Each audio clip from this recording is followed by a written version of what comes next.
Now, you may be asking yourself, why is it that most gun shops are willing to sell the scary black AR-15? Well, for the most part, it's because they're not dicks.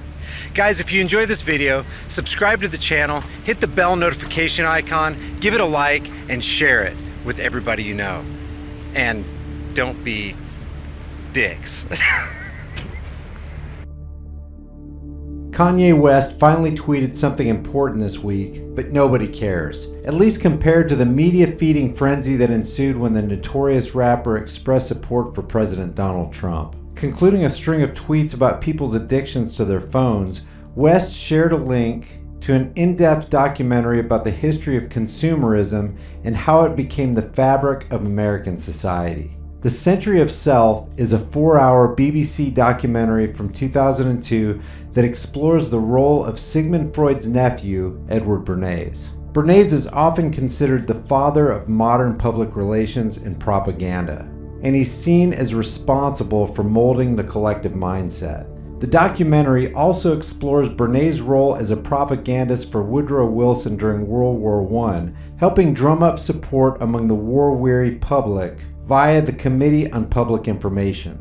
In an interview with Bernays featured in the documentary, he discussed attending the Paris Peace Conference with Wilson, recalling that they, quote, worked to make the world safe for democracy. That was the big slogan. Bernays used what he called the engineering of consent to manipulate the masses outside of their awareness. He praised the use of propaganda and thought people were stupid. He also went on to assist the CIA in a propaganda campaign to justify the agency's coup against a democratically elected leader in Guatemala who began to confiscate lands from the American United Fruit Company, which harvested bananas in the country. As the New York Times Book Review summarized, quote, Bernays helped forge a network of intelligence agents in Central America expressly to discredit the regime. He circulated unflattering information to influential American newspapers, stigmatizing Arbans with the communist label and softening up public opinion for the eventual CIA-sponsored overthrow of the reform-minded government, end quote. He had previously worked to sell those bananas to the American public, portraying, quote, heavy banana consumption as a patriotic habit that helped maintain United Fruit's vast fleet, which could be pressed into emergency service during wartime. Though Bernays decried the negative connotations of the term propaganda and believed his efforts simply helped foster order in society and were vital to the so-called democratic process, he also advised numerous presidents, and his ideas and tactics also influenced Nazi propaganda minister Joseph Goebbels. And guys, his ideas remain highly relevant today. For example, he suggested that young would-be politicians should be sent to work for Broadway theatrical productions or as assistants to professional propagandists before recruiting into politics.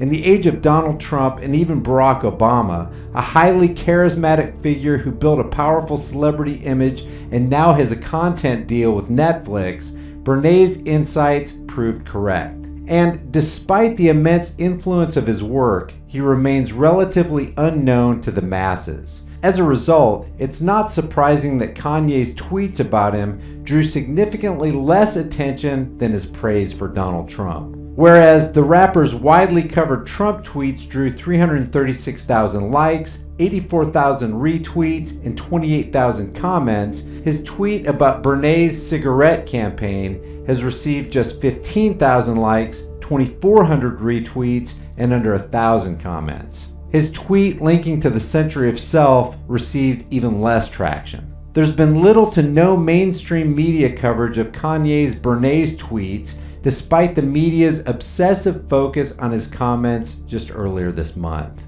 And this should come as no surprise, as commentary on widespread systemic manipulation and corruption is less appealing to a dogmatic, deceived, and divided public than inflammatory comments that incite strong emotions with both factions of America's two-party system. Despite his influence over the public, mass manipulation would not be possible without the public's consumption of carefully calculated content. As Bernays observed in his first book, Crystallizing Public Opinion, quote, "The truth is that while it appears to be forming the public opinion on fundamental matters, the press is often conforming to it. Whichever came first, propaganda to manipulate the masses or the masses' demand for it, it's ultimately irrelevant as people choose to engage in Kanye's case, superficial outrage over pro-Trump tweets instead of actual information and history." Guys, don't forget to take a second to go to the highimpactflix.com website and subscribe if you want to see more of my content. One way or another, we're going to fight censorship. Hopefully, the people at YouTube will get their heads out of their asses long enough to realize that thinking people on their platform aren't going to tolerate their tyrannical tactics for much longer. But I wouldn't hold my breath. Guys, if you like what we're doing here on this demonetized, censored channel and you want to support the effort, the Patreon, PayPal, and Bitcoin links are below. If you want to support the channel by grabbing a shirt or two, check out the new in-your-face designs like Black Rifles Matter, Escape from California, Taxation is Legalized Theft, and Sheepvolution. I'm adding new designs every week, and I do take design requests, so check back often. Thank you guys for subscribing, watching, sharing, and especially for all your kick-ass, thoughtful comments. I'll see you guys in the next heavily censored, demonetized video. Stick around.